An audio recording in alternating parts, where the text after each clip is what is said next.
terkait UMP, apakah memang para pengusaha ini juga sudah disosialisasikan terkait sanksi-sanksi terkait? Masalah UMP ini sudah bukan barang baru. UMP ini sudah lahir mungkin sebelum kita lahir, ya, upah itu. Terkait dengan adanya sanksi yang diberikan oleh pemerintah, yang diberikan atau yang diatur oleh undang-undang itu sudah ada bagi para pengusaha, pada pelaku usaha yang tidak bisa melaksanakan atau tidak melakukan upah minimum, maka itu tentunya ada sanksinya, ya, ada sanksinya terus diatur oleh peraturan yang berlaku sudah ada. Jadi tidak usah khawatir bahwa pemerintah juga sudah mengatur melalui peraturan perundang-undangan dari sejak Undang-Undang 13 sampai ke 11 sampai ke sekarang Undang 6 sampai ke PP 351-nya sekarang itu sudah diatur dan terkait dengan sanksi apabila para perusahaan atau pelaku usaha tidak melaksanakan upah minimum di masing-masing daerah. Itu sudah ada, tidak usah khawatir, ya. Oleh karena itu maka apakah kita bisa melakukan hal tersebut? Tentunya harus ada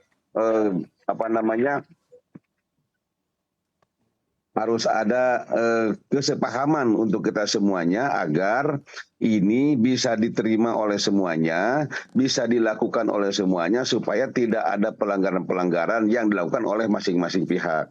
Oleh karena itu harus mempertimbangkan bagaimana kemampuan perusahaan untuk membayar upah, bagaimana kesiapan para pekerja untuk menerima upah tersebut. Saya yakin peraturan pemerintah atau PP 51 ini adalah sudah mengakomodir semua pihak, semua kepentingan agar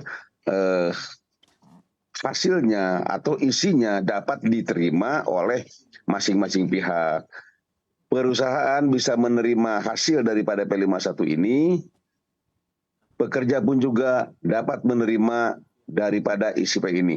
Oleh karena itu kami sangat tekankan bahwa untuk membahas ini atau untuk melakukan mengimplementasikan daripada PP 51 ini sebelum kepada melangkah bagaimana kita mengatur besaran upah minimum provinsi di DKI Jakarta ini, kita harus sepaham dulu, kita harus sepakat dulu antara pengusaha, pemerintah, pekerja dan semua leading sektor atau semua pemangku kepentingan dan semua yang terdampak daripada peraturan ini Baik. harus bisa sepaham dulu menerima atas PP ini. Jadi kalau sudah kita ada dalam koridor PP, dalam ketentuan ini, nanti kita bisa berbicara hal-hal yang lainnya. Gitu. Oke, baik Pak Nurjaman, dengan simulasi-simulasi yang tentunya sudah dihitung-hitung begitu ya oleh para ekonom dan juga para analis, ini besar kemungkinan berada di angka 3%-an, 3,1 atau 3,05. Anda melihat angka 3%-an ini sebetulnya angka yang juga cukup sulitkah untuk para pengusaha untuk menentukan UMP ataupun memberikan gaji begitu ke karyawannya dengan kenaikan 3%-an, atau justru nanti Anda lihat akan banyak pengusaha yang justru tidak bisa untuk menaikkan UMP sebesar nominal 3% tersebut, Pak Nurjaman? Kami tidak masuk ke situ dulu. Kami akan berusaha, para pengusaha ini harus optimis. Apapun yang diberikan oleh regulasi, kami sebagai warga negara Indonesia yang baik, kami sebagai para pelaku usaha yang baik, maka tentunya apapun regulasi yang diberikan oleh pemerintah atau ada regulasi yang ada, tentunya kita harus menyikapi dengan bijak. Karena di situ ada hal-hal kan tidak di situ alfanya kan 0,1 sampai 0,3. Mana kan kita pakai selama itu masih dalam kemampuan kami, insya Allah kami akan bisa menerimanya. Tuh kan? Tetapi akan dilihat apakah dampak-dampak dari kenaikan tersebut akan terbaca, nanti akan dilihat ke beberapa waktu akan datang. Sebagaimana dampak-dampak itu akan terbaca. Tentunya namanya biaya, namanya kenaikan, sekecil apapun tentu ada dampak, ya. Tapi dampak itu apakah bisa kita antisipasi atau tidak? Saya akan kembali ke Bu Putri. Bu Putri, dengan adanya kenaikan UMP begitu ya, yang nanti juga akan ditetapkan oleh pemerintah, sebetulnya Kemnaker apakah melihat juga potensi terhadap efisiensi perusahaan, khususnya yaitu PHK, yang mana juga terjadi di sektor padat karya, yaitu sektor tekstil beberapa waktu terakhir ini, Bu Putri? Silakan. Pertama, saya sebelum menjawab ini saya perlu meluruskan tadi statement terakhir Mas Bram sebelum break terkait dengan sektoral. Kita sekarang tidak kenal lagi upah sektoral ya Mas Bram ya. Jadi kalau membahas upah minimum hanya untuk pekerja 1 tahun ke bawah berlaku semua, tidak melihat sektor. Kemudian yang kedua bicara upah berbasis produktivitas pun untuk pekerja di atas 1 tahun dengan mekanisme dan instrumen struktur skala upah itu pun kita tidak melihat sektoral. Kita melihatnya pada output kerja atau produktivitas karyawan, pekerja buruh yang harusnya dibayar di atas upah minimum dan justru produktivitas makin tinggi dibayar upah gajinya lebih tinggi daripada yang tidak produktif. Jadi tidak ada lagi istilah sektoral. Tadi pertanyaan Mas Bram yang terakhir terkait apa tadi Mas Bram? Oke, kami coba pertegas kembali yaitu terkait potensi PHK atau pengurangan efisiensi yang dilakukan oleh perusahaan dikala yang mana perusahaan tidak mampu untuk memenuhi kenaikan UMP yang mana juga ditetapkan oleh pemerintah. Silakan.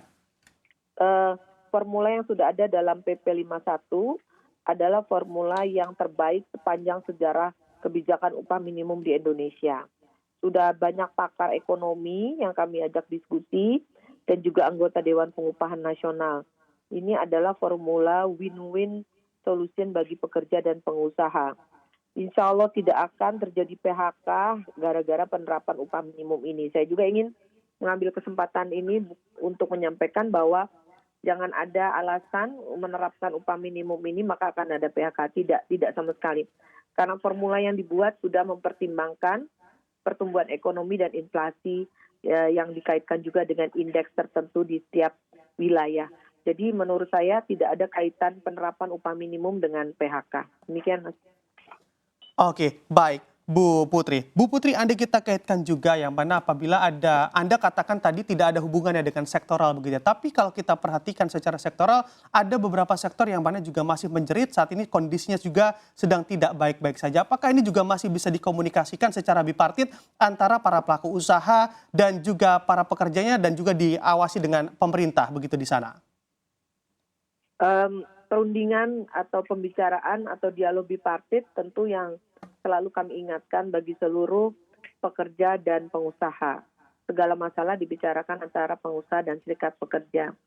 Untuk sektor-sektor yang tadi kata Mas Bram, misalnya ada yang terpuruk ya, berarti dia mungkin tidak merekrut pekerja baru, karyawan baru kan? Maka dia tidak akan peduli dong, tidak akan menerapkan upah minimum gitu ya. Tapi kalau untuk pekerjanya masih baru, belum bekerja 1 tahun, maka dia tetap harus membayar gaji upah si pekerjanya dengan kebijakan upah minimum yang ditetapkan oleh gubernur nanti tanggal 21 November untuk wilayah di mana perusahaan itu berada. Dan sekali lagi tidak ada kaitan sektor itu sedang menjerit atau lagi terpuruk dengan mendegradasi upah minimum, itu tidak boleh. Tidak ada kaitan. Upah minimum sekali ditetapkan oleh gubernur maka harus dilaksanakan oleh perusahaan. Demikian Mas. Oke.